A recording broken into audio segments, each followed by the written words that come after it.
Hi friends, ఎట్లున్నారు? మస్తున్నారులే. నేనైతే ఈరోజు ఒక ముచ్చడి వరకు వచ్చిన. అదేంటిదంటే మా తమ్ముడు మాల వేసుకున్నాడు అని అందరికి తెలిసిందే.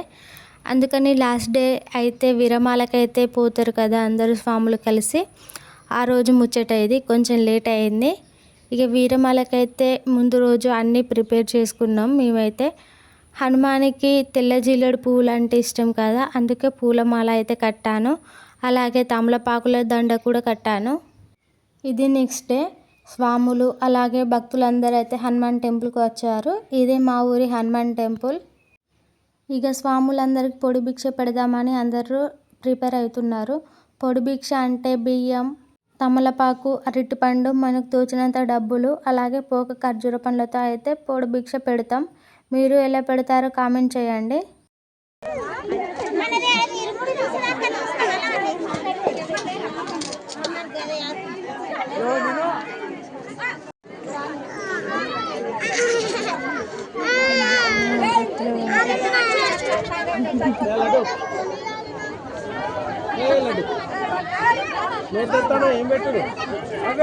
ఇక ఆ రోజు మాజీ జెడ్పీటీసీ అయిన సారయ్య గౌడ్ గారు అయితే వచ్చారు. నిష్కపాపతోటి కొంతసేపు ఆడుకున్నాడు. తర్వాత మా అమ్మ స్వాములకు భిక్ష పెట్టడం అయితే అయిపోయింది. తర్వాత మా సిస్టర్ అలాగే మా పెద్దమ్మ కూడా భిక్ష పెట్టారు. నేను కూడా పెట్టాను, కానీ వీడియో తీయలేదు, మర్చిపోయాం. భిక్ష పెట్టినప్పుడైతే జై శ్రీరామ్ అనుకుంటా 5 times అయితే వేయాలి.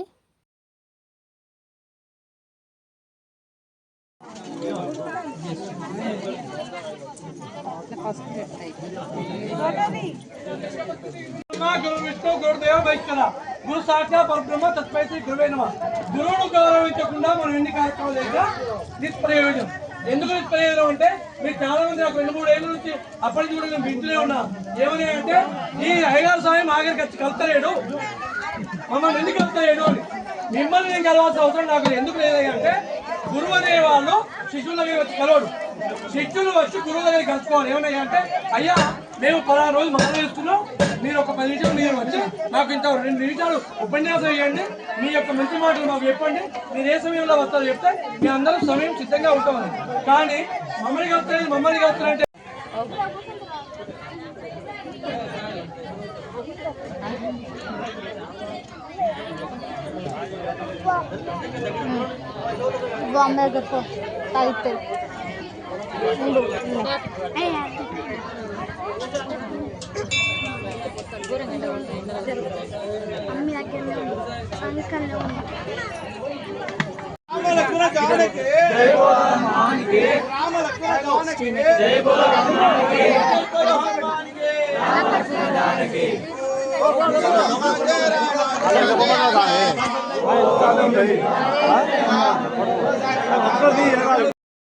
ఇక భిక్ష పెట్టడం అయిపోయాక స్వాములకు ఇరుముడి కట్టడం స్టార్ట్ చేశారు పంతులు గారు.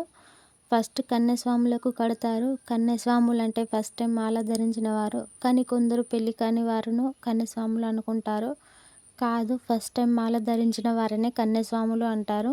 మా తమ్ముడు ఇప్పుడు 2nd time మాల వేసుకోవడం. మా డాడీ కూడా వేసుకున్నాడు 5 times నేను చిన్నగా ఉన్నప్పుడు.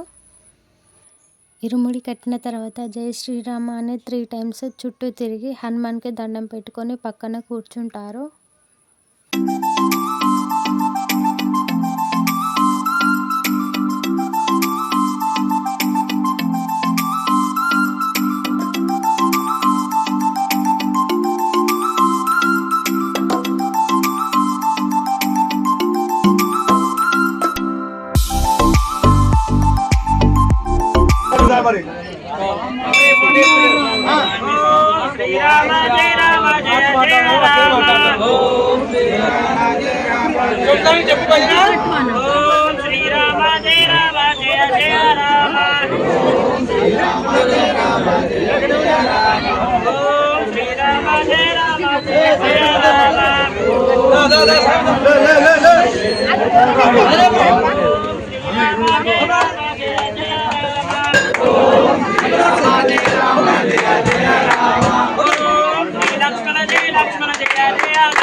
Gracias.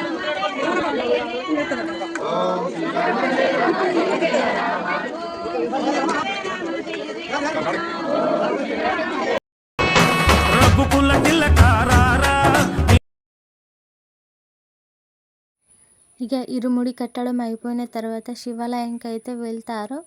శివాలయంకి ఎందుకంటే అక్కడ శివునికి దండం పెట్టుకొని అక్కడే తడి భిక్ష చేస్తారు. తడి భిక్ష అంటే అన్నంని తడి భిక్ష అంటారు. వీళ్ళు పొడి భిక్ష పెట్టుకొని ఇరుముడి కట్టుకునే వరకు అక్కడే భోజనాలు అయితే సిద్ధం చేశారు మా డాడీ వాళ్ళు.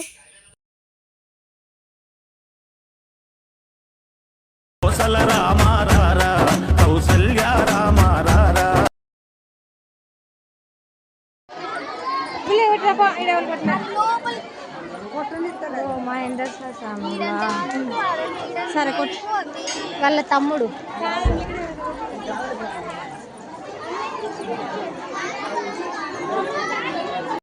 ఇక శివుని గుడికి అయితే అందరం వచ్చాం. శివుని గుడి కాడ అందరూ కొబ్బరికాయలు కొట్టి అక్కడ కూర్చున్నాం కాసేపు. ఎందుకంటే స్వాములు భిక్ష చేస్తున్నారు, అందుకే లోపటే కూర్చున్నాం బయట ఎండ కొడుతుందని.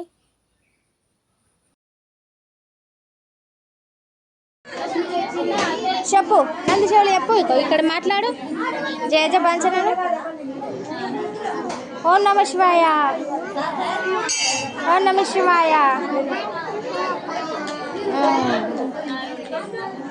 చూసారుగా స్వాములు భిక్ష చేస్తున్నారు. ఇక భిక్ష చేయడం అయిపోయిన తర్వాత జాతరలకైతే స్టార్ట్ అవుతారు. ఫస్ట్ వేములవాడ కాడ మొక్కులు చెల్లించుకొని తర్వాత కొండగట్టులో మాల విరమణ చేస్తారు.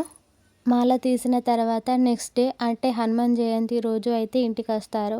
హనుమాన్ జయంతి రోజు ఇంటికాడ భిక్ష చేసి అక్కడే గుడిలో పూజలు చేసుకొని అక్కడ భజన చేసి అక్కడే పడుకుంటారు. ఇక మా తమ్ముడు స్వామి అయితే మా కోసం నిష్క పాప అలాగే హన్షు కోసం అయితే బొమ్మలు తెచ్చాడు. బొమ్మలు చూడగానే హన్షు అయితే పరిగెత్తుకుంటూ వెళ్ళి బొమ్మలు తీసుకున్నాడు.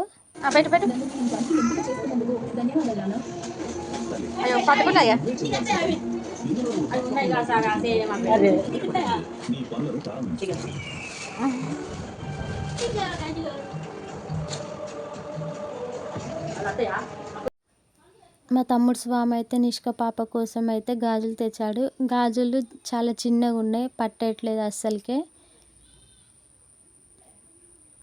కానీ ఎలాగోలా చేతికి వేయాలని బాగా ప్రిపేర్ అయ్యిండు. చేతికి అయితే పట్టింది, కానీ పాపం గుండు చేసుకున్నాడని గుర్తుపట్టక బాగా ఏడుస్తుంది.